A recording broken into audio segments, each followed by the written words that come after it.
In this video, we're going to show you how to complete your follow-up intake forms. First thing you need to do is find the email that was sent to you by our clinic that gives you the access link and the password. Go ahead and copy that password to your computer clipboard or write it down, and then you can click that open form link. You can paste that password there, type it in, and then open your form.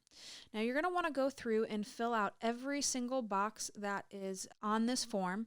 If you miss something, it will not let you go any further. If there is a little red mark next to the question, then that is something that absolutely needs to be completed.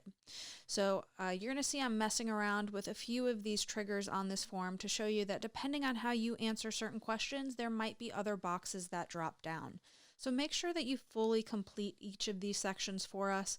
There are options to leave further explanations where you can give us a little more detail as far as how things are working for you.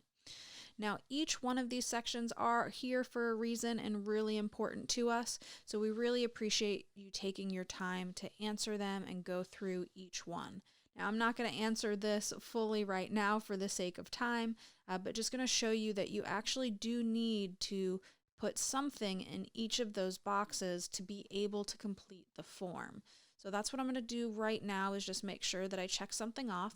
This is an example of the medication box. If you have discontinued or reduced a controlled substance or medication since the last time you saw us, we need you to really put all of this information here. This is something that is required by the state of Florida for us to enter on your certification. We cannot complete your new certification without it. Once you complete all of that history information, then you're going to need to go through and complete the consent forms. Now, being that you are a follow-up patient to us, some of this should look familiar, but we do have you update your financial consent each time you come in, just as sometimes we make some slight changes to our policy. So once you get to the end of a consent form, it's going to give you the option to type or draw your signature. On this one, I'm going to go ahead and do the test signature and drawing to show you, but then we'll see if we can do the other option on the consent. Now, for this form, you're going to have to click on each of those boxes and either draw or type your initials. And then on each box, you're going to have to confirm your initials as you go through. Now, I am going to take the time to do each one of these right now because I do want to be able to show you this form fully completed and what that looks like. But as you can see, I just transitioned to a typed initial. So if you don't want to mess with your mouse and drawing your initials or your signature, you can certainly use that type it option as well. Along the top here, it does show you that 18, 17, 16 fields left. That gives you an idea of if you have things left to be completed.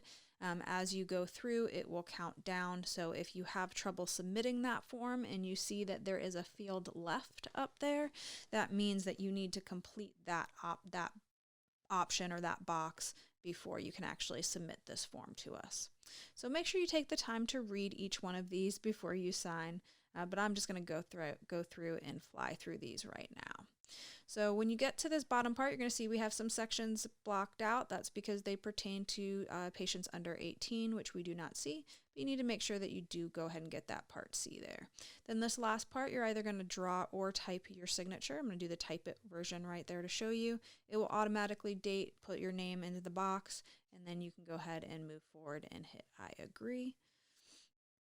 And then that will save and submit that form for you. And you will get a confirmation screen once it's, oh, no, actually you have to go then from that point, it's going to save. Just going to review, make sure that everything is done, and then go ahead and click submit. I got a little ahead of myself, and then you get that confirmation screen that has been submitted.